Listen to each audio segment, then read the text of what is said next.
बताऊंगा आपको ताली बजाना और थाली बजाने से क्या फायदा। वैसे तो तुमने कोरोना के टाइम में पहली बार जैसे कोरोना प्रारंभ हुआ तो हमारे देश के प्रधानमंत्री ने शास्त्रों के विधि विधान के अनुसार कोरोना को भगाने का प्रारंभ किया। और पहली बार कोरोना का काम कहां से शुरू किया? ताली और थाली बजवाई। जिसके घर में ताली और थाली रोजाना बजती है उसका घर खाली कभी नहीं होता, उसके मन जंजाली नहीं होता। उस घर में बिना बुलाए देवी देवता पहुंच जाते हैं। तन से मन से भक्ति भाव, तन से मन से भक्ति भाव, जो थाली ताली बजाता है भक्ति के वश में होकर भगवान को आना पड़ता है। सुबह बजाओ शाम बजाओ, जो नित्य नियम निभाता है भक्ति के बस में होकर भगवान को आना पड़ता है। अगर तुम अपने घर से बीमारी, बेकारी, लाचारी, महामारी, ताबेदारी भगाना चाहते हैं, अपने हृदय में सुख शांति आनंद बनाना चाहते हैं, तो कल से हमारे कहने से दो काम कर लो। जो सत्संग चैनल पर लाइव टेलीकास्ट सुन रहे हैं उन्हें भी मैं आदेश दूंगा कि कल से दो चीजों का काम शुरू करो। अपने घर के मंदिर की पूजा करने के बाद जब आरती करने लगो तो एक चम्मच से कांसी की थाली बजाओ। थाली किसकी हो? कांसी की। कांसी की, क्योंकि कांसी का पात्र सोने से भी ज्यादा पवित्र माना गया है। तांबे के पात्र में दूध डालोगे तो जहर बन जाएगा, धनिरा। पीतल के बर्तन में दही डालोगे तो जहर बन जाएगा। मगर काशी का पात्र ऐसा पवित्र है कि चाहे दूध डालो चाहे दही डालो, वो दूध दही मक्खन घी भोजन को अमृत बना देता है। एक काशी की थाली ले आवे किनारे वाली। भगवान को स्नान कराना हो तो काशी की थाली सामने रखे, फिर अपने ठाकुर जी को शिवलिंग, गौरा गणेश को टोंटी वाले लोटे से स्नान कराएं और इनका स्नान पूर्ण होने के बाद इनको अपने सिंहासन पर रखकर सनातन धर्म के पंचदेवों को स्नान कराओ, सालग्राम को स्नान कराओ। काशी के पात्र में ठाकुर जी को स्नान कराने से 1000 गुना स्नान कराने का फल प्राप्त होता है। जैसे माता पिता को कोई पुत्र तीर्थ में स्नान करावे तो उसे सारे तीर्थों के स्नान का फल प्राप्त होता है, ऐसे ही काशी की थाली में रोजाना ठाकुर को स्नान करावे, काशी की थाली में भोग लगावे और जब आरती का समय हो तो काशी की चम्मच और काशी की थाली, और एक व्यक्ति तो थाली बजाता रहे और सारे व्यक्ति ताली बजाते रहे। देखना जिंदगी में आपके घर में कितना कोरोना हो जाए, कितने की जीवन का कितना पाप आ जाए, पर काशी की थाली बजाने वाले घर में शंख की आवाज और काशी की थाली और हाथों की ताली जैसे जैसे बजाते हैं उनके घर में सारा दरिद्र, रोग, संकट, समस्या, परेशानी, अज्ञानी, नादानी, अभिमानी सब कुछ समाप्त हो जाती है। इसीलिए आप देखे होंगे आप किसी कीर्तन में जाओ तो तुम्हें कहा जाएगा कि ताली बजाओ। हर व्यक्ति भजन कम गाएगा, ताली ज्यादा बजवाएगा। तो कई लोग ताली बजाने वालों पे हंसते, ये भजन तो गा नहीं रहा, ताली बजवा रहा है। पर वही लोग ऐसा कहते हैं जिन्होंने शिव महापुराण की कथा नहीं सुनी। ताली बजाने से क्या लाभ होता है, मैं तुम्हें श्रीमद् भागवत महापुराण की एक सुंदर प्रसंग सुनाकर समझाने का प्रयास करूंगा। तालियां क्यों बजाई जाती है और ताली बजाने से क्या लाभ होता है। जब व्यक्ति दोनों हाथों की ताली बजाता है तो देखना आवाज होती है। साइंस कहता आवाज इसलिए होती है, इन दोनों हाथों में हवा टकराती है। जैसे आप करते हैं ना, तो हवा टकराने से आवाज होती है। और संत कहते हैं, धर्म ग्रंथ कहते हैं, जब व्यक्ति मुख से प्रभु का कीर्तन करता है, भजन करता है, तो उसके मुख से निकला हुआ प्रभु का नाम हवा में मिलकर दोनों हाथों में चला जाता है। जैसे मैं माइक से बोल रहा हूं, इतनी दूर से बोल रहा हूं, पर मेरे शब्दों को हवा के साथ इस माइक में लगा हुआ मैग्नेट अपनी ओर खींच रहा है और मैग्नेट के द्वारा ये तार सीधा मशीन में पहुंच रहा है। मशीन से एडजस्ट हुए स्पीकर बोल रहे हैं, है ना। ऐसे ही जब ताली बजाते हैं और प्रभु का नाम मुख से बोलते हैं तो प्रभु का नाम हवा से मिलकर दोनों हाथों के बीच में चला जाता है।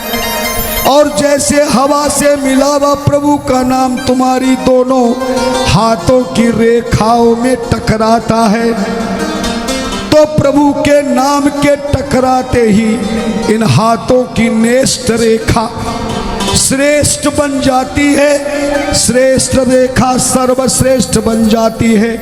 दुर्भाग्य रेखा सौभाग्य वाली बन जाती है और सौभाग्य रेखा परम सौभाग्य बन जाती है। इसीलिए ताली बजाने से तुलसी जी ने लिखा ये बात जो मैं कह रहा हूं, बोले जपहि नाम जन आरत भारी, जपहि नाम जन आरत भारी, जपहि नाम जन आरत भारी, जपहि नाम जन आरत भारी, जपहि नाम जन आरत भारी, जपहि नाम जन आरत भारी, मिटहि कुसंकट होई सुखारी, मिटहि कुसंकट होई सुखारी, मिटहि कुसंकट होई सुखारी। तुलसी जी ने लिखा जपई नाम जन आरत भारी। जाते हुए जब कोई ताली बजाते प्रभु का कीर्तन करता है, भजन करता है, तो प्रभु का नाम रेखाओं में टकराता है और ये नेष्ठ रेखा श्रेष्ठ, दुर्भाग्य रेखा सौभाग्यशाली, सौभाग्यशाली रेखा परम सौभाग्यशाली बन जाती है।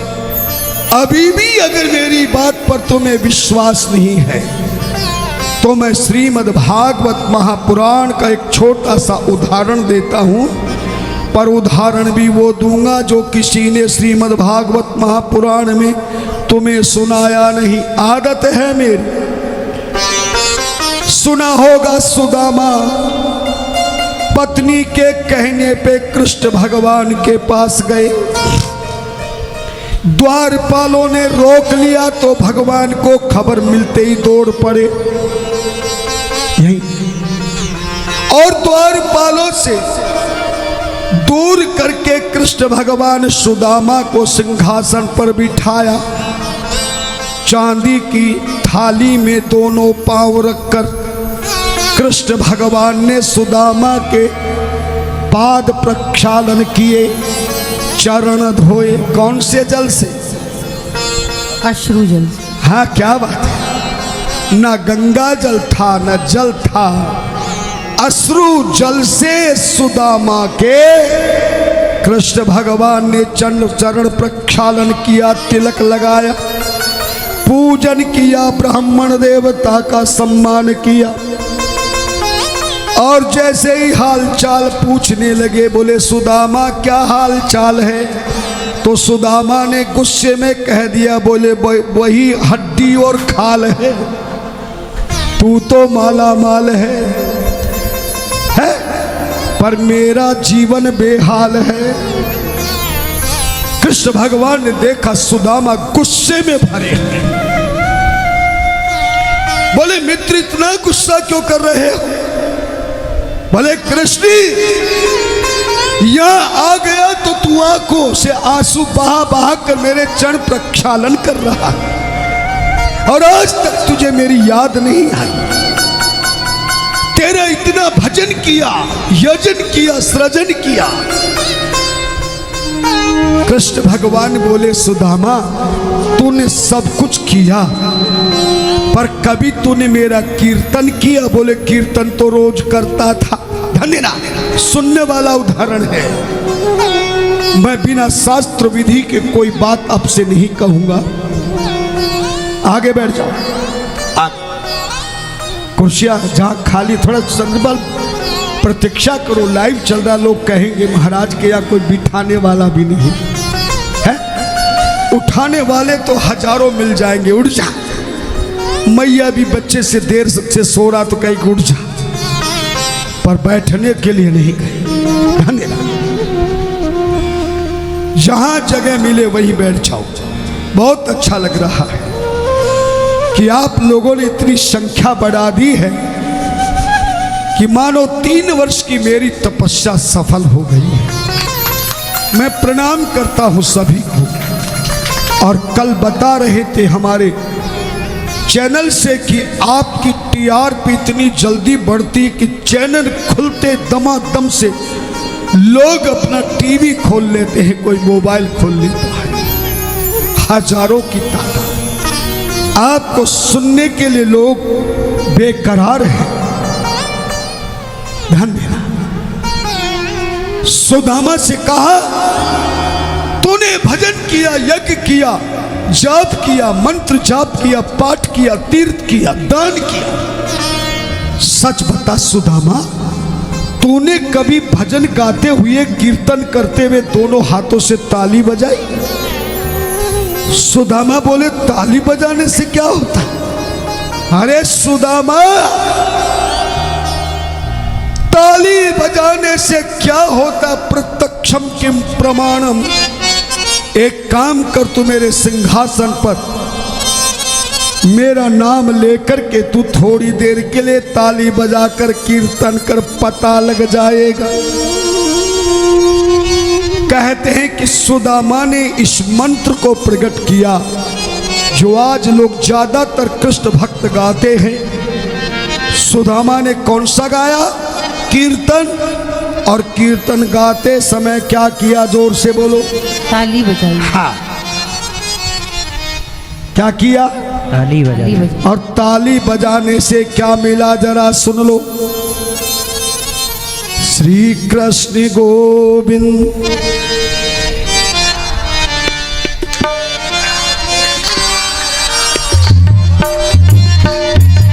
श्री कृष्ण गोविंद हरे मुरारी, हे नाथ नारायण वासुदेवा। श्री कृष्ण गोविंद हरे मुरारी, हे नाथ नारायण वासुदेवा। संत कहते, धर्म ग्रंथ कहते हैं, जैसे सुदामा ने ये कीर्तन करके ताली बजाई और कृष्ण भगवान ने कांसी की थाली बजाई,